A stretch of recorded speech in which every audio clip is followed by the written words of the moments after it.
H D. Kumaraswamy ಅವರು ಮುಖ್ಯಮಂತ್ರಿಗಳಾದ್ರು ಅಂದ್ರೆ ಅರ್ಥ ಕುಮಾರ ಪರ್ವ ಶುರುವಾಯಿತು ಅಂತಿದ್ರು. ಈಗ ಕುಮಾರ ಪರ್ವದಲ್ಲಿ ರೈತರಿಗೆ ಆಘಾತ ಏನಾದರೂ ಕಾದಿದೆಯಾ? ಇದೀಗ ಬರ್ತಾ ಇದೆ ಸೆಕೆಂಡ್ ಎಕ್ಸ್ಕ್ಲೂಸಿವ್ ಬ್ರೇಕಿಂಗ್ ನ್ಯೂಸ್. ಸಾಲ ಮನ್ನಾ ಮಾಡಬೇಕು ಅಂತಿದ್ರು, ಅದಿರ್ಲಿ ಸಿಎಂ ಸಾಹೇಬ್ರೆ, ಇದೀಗ KMF ಹತ್ರ ಗಮನ ಹರಿಸಿ ಅಂತ ಜನ ಕೇಳ್ತಿದ್ದಾರೆ. ಹಾಲಿನ ಉತ್ಪನ್ನ ಜಾಸ್ತಿ ಆಗಿದ್ದಕ್ಕೆ ರೈತರಿಗೀಗ ಬರೆ ಆಗ್ತಿದ್ದಾರೆ. ಹಾಲಿನ ಖರೀದಿ ದರ ಇಳಿಕೆಗೆ KMF ಈಗ ಗಂಭೀರ ಚಿಂತನೆ ನಡೆಸ್ತಾ ಇದೆ. ಇದೀಗ ಬರ್ತಾ ಇದೆ ಪಬ್ಲಿಕ್ ಎಕ್ಸ್ಕ್ಲೂಸಿವ್.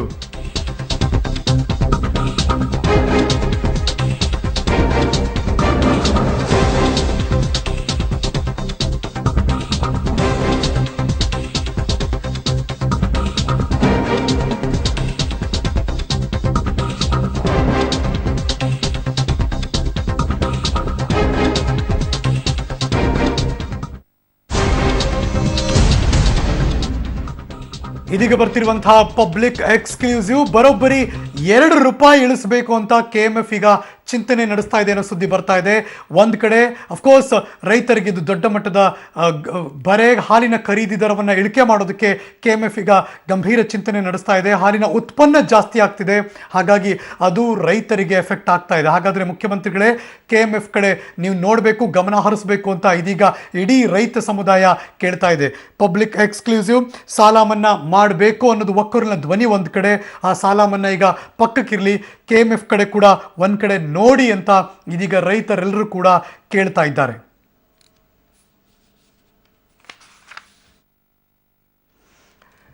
ಒಂದು ಕಡೆ ಉತ್ಪಾದನೆ ಜಾಸ್ತಿ ಆಯಿತು, ನಿಜ. ಉತ್ಪಾದನೆ ಜಾಸ್ತಿ ಆಗ್ತಿದ್ದಾಗೆ ಅದನ್ನು ರೈತರ ಮೇಲೆ ಬರೆಯಾಕಾಗ್ತಿದ್ದೀರಾ.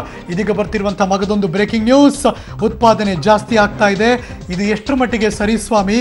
ಮಾರಾಟದ ಮಾರ್ಗ ಬಿಟ್ಟು ರೈತರಿಗೆ ಹೊರೆ ಹೊರಿಸೋದು ಸರಿನಾ ಅನ್ನೋದು ಪ್ರಶ್ನೆ.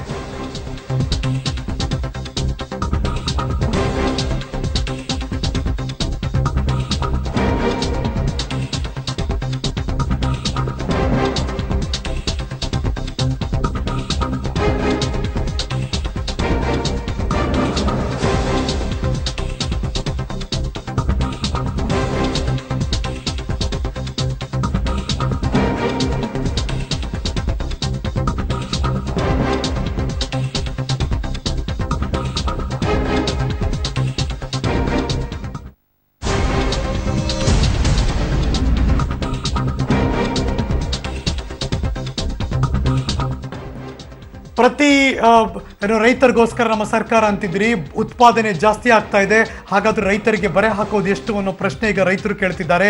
ಮಾರಾಟದ ಮಾರ್ಗವನ್ನು ಬಿಟ್ಟು ರೈತರಿಗೆ ಹೊರೆ ಹೊರಿಸೋದು ಸರಿನಾ ಅನ್ನೋ ಪ್ರಶ್ನೆ ಕಾಡ್ತಾ ಇದೆ. ರೈತರಿಗೆ ಬರೆ ಹಾಕಿ ನಿಮ್ಮ ಬೊಕ್ಕಸವನ್ನು ತುಂಬಿಸ್ಕೊಳ್ಳಬೇಕಾ ಅನ್ನೋದು ಈ ಕ್ಷಣದ ಪ್ರಶ್ನೆ. ಈ ಎಲ್ಲ ಬೆಳವಣಿಗೆಗಳ ಬಗ್ಗೆ ಮತ್ತಷ್ಟು ಮಾಹಿತಿಯನ್ನು ಕೊಡೋದಕ್ಕೆ ನನ್ನ ಸಹೋದ್ಯೋಗಿ ಪವಿತ್ರ ಕಡ್ತಲ ಇದೀಗ ನೇರ ಸಂಪರ್ಕದಲ್ಲಿ ಜಾಯಿನ್ ಆಗ್ತಿದ್ದಾರೆ.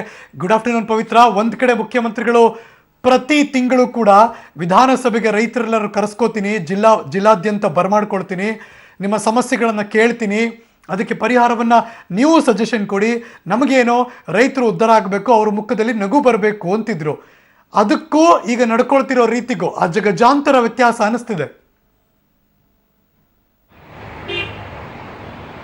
ನಿಜ ಹರೀಶ್, ಮೊನ್ನೆ ಸಿಎಂ ರೈತರ ಸಭೆಯನ್ನ ಕರೆದು ಸಾಲ ಮನ್ನಾದ ಬಗ್ಗೆ ಚರ್ಚಿಸಿದಾಗ ನಿಜಕ್ಕೂ ಕೂಡ ಅದು ರೈತ ಪರ ಕಾಳಜಿ ಅನ್ನುವಂಥದ್ದು ಪ್ರತಿಯೊಬ್ಬರಿಗೂ ಕೂಡ ಗೊತ್ತಾಗಿತ್ತು. ಆದರೆ ಈಗ ಮಾಡ್ತಾ ಇರುವಂಥದ್ದು ನಿಜಕ್ಕೂ ಕೂಡ ರೈತರ ಬದುಕಿಗೆ ಬರೆ ಎಳೆಯುವಂತಹ ಪ್ರಯತ್ನವನ್ನ KMF ಮೂಲಕ ಮಾಡ್ತಾ ಇದ್ದಾರೆ.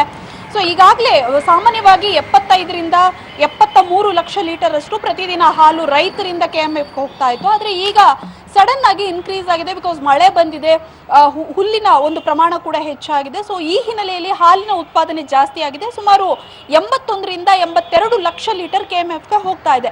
ಸೊ ಇದನ್ನೇ ನೆಪವಾಗಿ ಇಟ್ಕೊಂಡು ಉತ್ಪಾದನೆ ಹೆಚ್ಚಳ ಆಗ್ತಾ ಇದೆ, ಇದರಿಂದ ನಮಗೆ ಸೇಲ್ಸ್ ಜಾಸ್ತಿ ಆಗ್ತಾ ಇಲ್ಲ ಅನ್ನುವಂತಹ ಕಾರಣಕ್ಕೆ ರೈತರ ಮೇಲೆ ನೇರವಾಗಿ ಬರೆಯನ್ನ ಪ್ರಯೋಗ ಮಾಡೋಕೆ ಹೊರಟಿರುವಂತದ್ದು KMF. ಅಂದ್ರೆ ರೈತರ ಖರೀದಿಯಲ್ಲಿ ₹2 ಇಳಿಕೆ ಮಾಡುವಂತಹ ಚಿಂತನೆಯನ್ನು ಕೂಡ ನಡೆಸಿದೆ. ಈಗ ₹23 ಕೊಟ್ರೆ ಅದನ್ನ ₹21ಗೆ ಇಳಿಸುವಂತಹ, ಪ್ರತಿ ಲೀಟರ್ಗೆ ₹21 ಇಳಿಸುವಂತಹ ಪ್ರಯತ್ನ ಮಾಡ್ತಾ ಇದೆ. ಈ ಮೂಲಕ ವಾರ್ಷಿಕವಾಗಿ 600 ಕೋಟಿ ಉಳಿತಾಯ ಆಗುತ್ತೆ. ಅಂದ್ರೆ ಸಾಲ ಮನ್ನಾದ ಪ್ಲಾನ್ ಅನ್ನ ಈ ರೀತಿ ಮಾಡ್ತಾ ಇದ್ದಾರೆ. ರೈತರಿಂದನೇ ವಸೂಲಿ ಮಾಡುವಂತಹ ದುಡ್ಡನ್ನ, ರೈತರಿಗೆ ಸಂದಾಯವಾಗಬೇಕಾಗಿದ್ದಂತಹ ದುಡ್ಡನ್ನೇ ಪಡೆದುಕೊಂಡು ಆ ಮೂಲಕ ಸಾಲ ಮನ್ನಾಕ್ಕೆ ಚಿಂತನೆ ಮಾಡ್ತಾ ಇದೆಯಾ ಸರ್ಕಾರ ಅನ್ನುವಂತಹ ಕೂಡ ಕೇಳಿ ಬರ್ತಾ ಇದೆ. ಯಾಕಂದ್ರೆ ಕೆಎಂಎಫ್ ದಿಢೀರಾಗಿ ಈ ನಿರ್ಧಾರವನ್ನ ಕೈಗೊಂಡಿರುವಂತದ್ದು. ಒಂದು ವೇಳೆ ಹಾಲಿನ ಉತ್ಪನ್ನ ಜಾಸ್ತಿ ಆದ್ರೆ ಅದನ್ನ ತಾವು ಸೇಲ್ ಮಾಡಬೇಕು, ಅದಕ್ಕೆ ಪರ್ಯಾಯ ಮಾರ್ಗವನ್ನ ಕೆಎಂಎಫ್ ಕಂಡುಕೊಳ್ಬೇಕಾಗತ್ತೆ. ಇಲ್ಲೇ ಇದ್ರೆ ರೈತರ ಮೇಲೆ ಬರೆ ಹಾಕಿ ತಾವು ತಮ್ಮ ಬೊಕ್ಕಸವನ್ನ ಉಳಿಸಿಕೊಳ್ಳುವಂಥದ್ದು ಎಷ್ಟರ ಮಟ್ಟಿಗೆ ಸರಿ ಅನ್ನುವಂತಹ ಪ್ರಶ್ನೆ ಈಗ ಉದ್ಭವವಾಗಿದೆ. ಕುಮಾರಸ್ವಾಮಿ ಅವರ ಆಡಳಿತದ ಒಂದು ಮೊದಲ ಹಂತದಲ್ಲಿ ಈ ರೀತಿ ರೈತರ ಬದುಕಿಗೆ ಬರೆ ಹಾಕುವಂತಹ ಪ್ರಯತ್ನ ಆಗ್ತಾ ಇರುವಂತದ್ದು ನಿಜಕ್ಕೂ ಕೂಡ ಖೇದಕರ ಸಂಗತಿಯೇ. ಹರೀಶ್, ಪಂಜಾಬ್, ರಾಜಸ್ಥಾನ, ಮಧ್ಯಪ್ರದೇಶ, ಮಹಾರಾಷ್ಟ್ರ ಈ ಎಲ್ಲ ಭಾಗಗಳಲ್ಲೂ ಕೂಡ ಒಂದು ರೀತಿ ರೈತರು ರೊಚ್ಚಿಗೆದ್ದಿದ್ದಾರೆ. ಹಂಗೆ ನೋಡಕ್ ಹೋದ್ರೆ ಅಂದ್ರೆ ಹಾಲಿನ ರೇಟು, ತರಕಾರಿ ರೇಟು, ಅವರಲ್ಲಿ ಗ್ರಾಮಗಳು ಮುಚ್ಚಿವೆ, ರೈತರು ರಜೆಯಲ್ಲಿದ್ದಾರೆ ಅನ್ನೋ ಘೋಷಣೆ ಮೂಲಕ ಬೇಕಾದ್ರೆ ನಮ್ಮ ಹತ್ರ ಬನ್ನಿ, ನಾವು ಬರಲ್ಲ ಅನ್ನೋ ಲೆಕ್ಕದಲ್ಲೂ ಪ್ರತಿಭಟನೆ ಮಾಡ್ತಿದ್ದಾರೆ. ಅದೇ ರೀತಿ ಕರ್ನಾಟಕದಲ್ಲೂ ಕೂಡ ರೈತರು ಇದಕ್ಕೆ ತಿರುಗಿ ಚಾನ್ಸಸ್ ಹೇಗಿದೆ ಮತ್ತು ಈಗಾಗಲೇ ಅವರು ಒಗ್ಗೂಡ್ತಿದ್ದಾರಾ ಅಂತ? ಇನ್ಕ್ಲೂಡಿಂಗ್ ಕರ್ನಾಟಕದ ರೈತರು ಕೂಡ ಈ ಒಂದು ದೇಶಾದ್ಯಂತ ರೈತರ ಕಿಸಾನ್ ಸಂಘ ಕರೆ ಕೊಟ್ಟಿರುವಂತಹ ಪ್ರತಿಭಟನೆಗೆ ಕರ್ನಾಟಕದ ರೈತರು ಕೂಡ ಸಾಥ್ ಕೊಟ್ಟಿದ್ದಾರೆ. ಜೊತೆಗೆ ಕುರುಬೂರ್ ಅವರು ಕೂಡ ಹೇಳಿದ್ರು, ಎಲೆಕ್ಷನ್ ಹಿನ್ನೆಲೆಯಲ್ಲಿ ನಾವು 10 ದಿನಗಳ ಕಾಲ ಪ್ರತಿಭಟನೆಯನ್ನ ಮಾಡೋದಕ್ಕೆ ಆಗಲ್ಲ, ಆದ್ರೆ ಕರ್ನಾಟಕ ಸರ್ಕಾರದಿಂದ ಕೂಡ ರೈತರಿಗೆ ಅನ್ಯಾಯ ಆಗ್ತಾ ಇದೆ, ಈ ಹಿನ್ನೆಲೆಯಲ್ಲಿ 1 ದಿನ ನಾವು ಸಾಂಕೇತಿಕವಾಗಿ ಪ್ರತಿಭಟನೆಯನ್ನ ನಡೆಸ್ತೀವಿ ಅನ್ನುವಂತಹ ಮಾತನ್ನ ಹೇಳಿದ್ರು.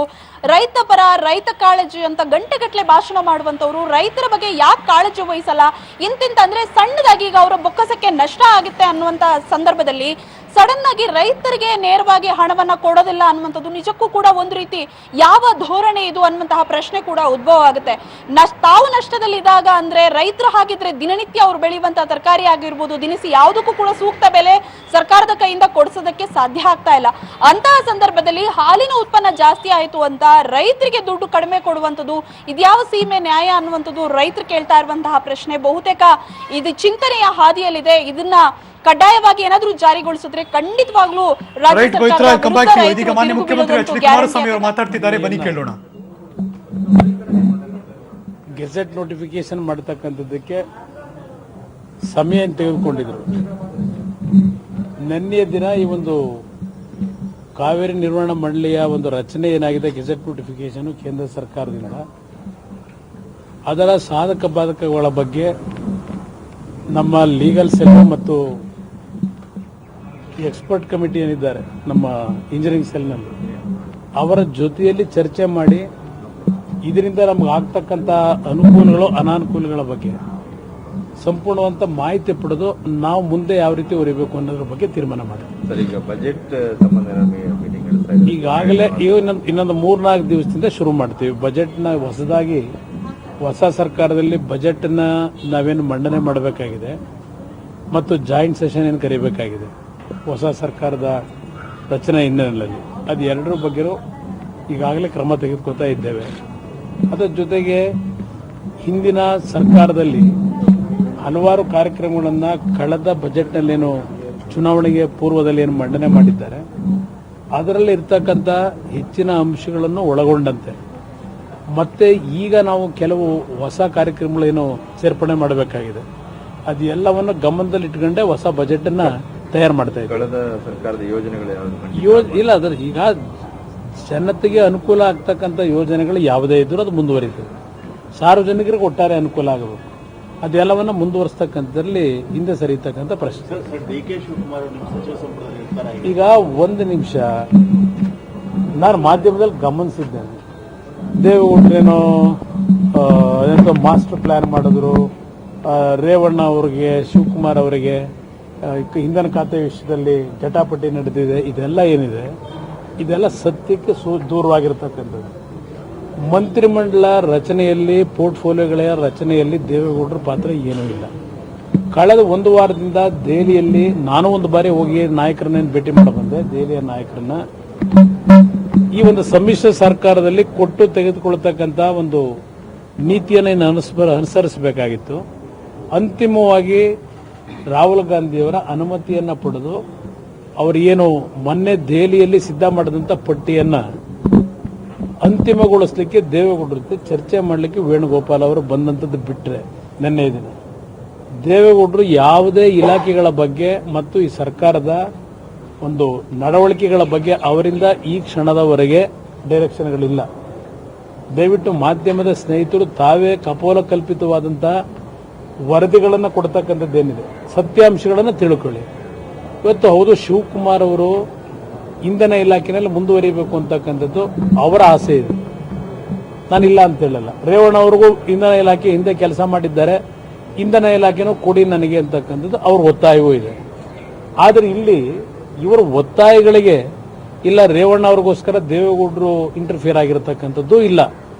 ಇಲ್ಲಿ ಪ್ರಶ್ನೆ ಕೇಂದ್ರದಲ್ಲಿ ದೆಹಲಿಯ ಕಾಂಗ್ರೆಸ್ನ ನಾಯಕರೆಲ್ಲ ಕೂತು ಅಂತಿಮವಾದಂಥ ಒಂದು ಪಟ್ಟಿಯನ್ನು ಮೊನ್ನೆ ದಿನ ವೇಣುಗೋಪಾಲ್ ಅವರು ತಂದಿದ್ದಾರೆ. ಅದರ ಬಗ್ಗೆ ಸಮಗ್ರವಾದ ಚರ್ಚೆ ಆಗಿದೆ. ನಾನು ಶಿವಕುಮಾರ್ ಅವರ ಇಂಗಿತ ಏನಿದೆ, ಅವರು ಯಾವ ಇಲಾಖೆಯಲ್ಲಿ ಮುಂದುವರಿಬೇಕು ಅಂತಕ್ಕಂಥದ್ದು ಅದನ್ನು ನಾನು ಅವ್ರಿಗೂ ಗೊತ್ತಿದೆ, ಕೇಂದ್ರ ಸರ್ಕಾರದ ನಮ್ಮ ಕಾಂಗ್ರೆಸ್ನ ನಾಯಕರಿಗೂ ಗೊತ್ತಿದೆ, ನನಗೂ ಗೊತ್ತಂತ ವಿಷಯವನ್ನು ಅವರ ಜೊತೆಯಲ್ಲೇ ಚರ್ಚೆ ಮಾಡಿದ್ದೇನೆ. ಇಲ್ಲಿ ಒಂದು ಸರ್ಕಾರ ಉತ್ತಮವಾದಂಥ ರೀತಿಯಲ್ಲಿ ನಡೆಯಲಿಕ್ಕೆ ಯಾವುದೇ ರೀತಿಯ ಒಂದು ಸಮಸ್ಯೆಗಳಿದೆ, ಸ್ಮೂತಾಗಿ ಹೋಗಬೇಕಿದೆ ಸರ್ಕಾರ, ಹೊರಗಡೆ ಯಾವುದೇ ಅಪಸರ್ಗಳು ಇರಬಾರದು. ಆ ದೃಷ್ಟಿಯಿಂದ ಸೂಕ್ತವಾದಂಥ ರೀತಿಯಲ್ಲೇ ತೀರ್ಮಾನ ಮಾಡಿ ಅಂತಕ್ಕಂಥದ್ದು ನನ್ನ ಸಲಹೆಯನ್ನು ಕೊಟ್ಟಿದ್ದೇನೆ. ನಾನು ಯಾವುದೋ ಇಂಥ ಇಲಾಖೆಗಳಂತ ಹಣಕಾಸು ಇಲಾಖೆ ನಾನು ಕೇಳಿದ್ದು ನಿಜ. ನಾನು ರಾಜ್ಯದ ಮುಖ್ಯಮಂತ್ರಿಯಾಗಿ ಇವತ್ತು ಹೆಚ್ಚಿನ ಜವಾಬ್ದಾರಿ ನನ್ನ ಮೇಲೇನಿದೆ. ನಾಡಿನ ಜನತೆಗೆ ಹಲವಾರು ವಿಷಯಗಳಲ್ಲಿ ಮಾತೇನು ಕೊಟ್ಟಿದ್ದೇನೆ. ಅದನ್ನು ಅನುಷ್ಠಾನಕ್ಕೆ ತರಬೇಕಾದ್ರೆ ಹಣಕಾಸು ಇಲಾಖೆಯನ್ನ ನನ್ನ ಒಂದು ಜವಾಬ್ದಾರಿ ನಿರ್ವಹಣೆ ಮಾಡತಕ್ಕಂಥದ್ದಕ್ಕೆ ಅವಕಾಶ ಕೊಡಿ ಅಂತಕ್ಕಂಥ ಮನವಿ ಮಾಡಿರೋದು ನಿಜ. ನಾನು ಅಂತಿಮವಾಗಿ ಅವರು ಒಪ್ಪಿಗೆ ಕೊಟ್ಟಿದ್ದಾರೆ. ಆದರೆ ಬೇರೆ ಇಲಾಖೆಗಳ ವಿಷಯದಲ್ಲಿ ಆ ರೀತಿಯ ಯಾವುದೇ ರೀತಿ ಜಟಾಪಟಿಗಳು ಆಗಿಲ್ಲ, ಏನಿಲ್ಲ. ರಾಹುಲ್ ಗಾಂಧಿ ಅವರು ಏನೋ ಒಂದು ಕಾನ್ಸೆಪ್ಟ್ ಇಟ್ಕೊಂಡಿದ್ದಾರೆ, ಕೇಂದ್ರದ ಹೈಕಮಾಂಡ್ ಅವರೊಂದು ಕಾನ್ಸೆಪ್ಟ್ ಇಟ್ಕೊಂಡಿದ್ದಾರೆ. ಅದರ ಹಿನ್ನೆಲೆಯಲ್ಲಿ ತೀರ್ಮಾನಗಳಾಗಿದೆ. ಇದರಲ್ಲಿ ಯಾವುದೇ ಒತ್ತಾಯದಿಂದ ಇವತ್ತು JDS ಪಕ್ಷ ಕೆಲವು ಇಲಾಖೆಗಳನ್ನು ತೆಗೆದುಕೊಳ್ತಕ್ಕಂಥದ್ದಕ್ಕೆ ಒತ್ತಡ ಏರಿದ್ದೇವೆ ಅಂತಕ್ಕಂಥದ್ದೆಲ್ಲ ಅದೆಲ್ಲ ಒಂದು ಊಹಾಪೋದ ಸುದ್ದಿಗಳು.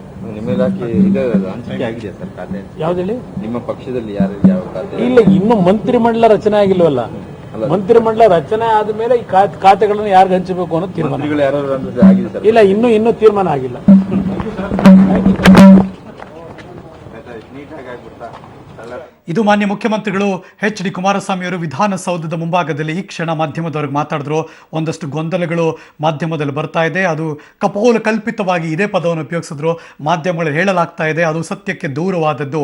ಮಾನ್ಯ JDSನ ವರಿಷ್ಠರು ಯಾರಿದ್ದಾರೆ, ಮಾಜಿ ಪ್ರಧಾನಮಂತ್ರಿಗಳು, ಅವರು ಯಾವುದೇ ಸಂದರ್ಭದಲ್ಲಿ ಕೂಡ ಈ ಖಾತೆ ಹಂಚಿಕೆ ಮತ್ತು ಈ ಖಾತೆಗೆ ಇನ್ನೊಬ್ರು ಕೊಡಬೇಕು ಕೊಡಬಾರ್ದು ಅನ್ನೋದ್ರ ಬಗ್ಗೆ ಯಾವುದೇ ರೀತಿಯ ಇನ್ವಾಲ್ವ್ಮೆಂಟ್ ಅವ್ರದ್ದಿಲ್ಲ. ಮುಖ್ಯಮಂತ್ರಿಗಳಾಗಿ ನಾನು ಹಣಕಾಸನ್ನು ಕೇಳಿಕೊಂಡಿದ್ದೆ, ಅದು ನನಗೆ ಬೇಕು ಅಂತ, ಬಿಕಾಸ್ ತುಂಬ ದೊಡ್ಡ ಜವಾಬ್ದಾರಿ ಅದು. ಹಾಗಾಗಿ ಆ ಬೇಡಿಕೆ ಮತ್ತು ಮನವಿಯನ್ನು ಇಟ್ಟಿದ್ದೆ, ಹಾಗಾಗಿ ನಮ್ಮ ಹತ್ರ ಉಳಿತು. ಬಟ್ ಇಂಧನ ಖಾತೆಗೆ ಅಫ್ಕೋರ್ಸ್ DK ಶಿವಕುಮಾರ್ ಅವರಿಗೆ ಆಸೆ ಇದೆ, ಆದರೆ HD ರೇವಣ್ಣ ಅವರು ಈ ಹಿಂದೆ ಕೆಲಸ ಮಾಡಿರೋದ್ರಿಂದ ಅದು ಬೇಕು ಅನ್ನೋ ಒತ್ತಡ ಕೂಡ ಇದೆ ಅನ್ನೋದನ್ನ ಸ್ವತಃ ಮುಖ್ಯಮಂತ್ರಿಗಳಾದ HD ಕುಮಾರಸ್ವಾಮಿ ಅದು ಒಪ್ಕೊಂಡಿದ್ದಾರೆ ನಿಜ. ಆದರೆ ಈ ಸಂದರ್ಭದಲ್ಲಿ ಅದು ಮುಂದೆ ಏನಾಯಿತು, ಅವ್ರು ಏನು ಕೇಳ್ಕೊಂಡ್ರು ಅಂತ ಮಾತ್ರ ಈ ಕ್ಷಣ ಗೊತ್ತಾಗಲಿಲ್ಲ ಅಷ್ಟೇ.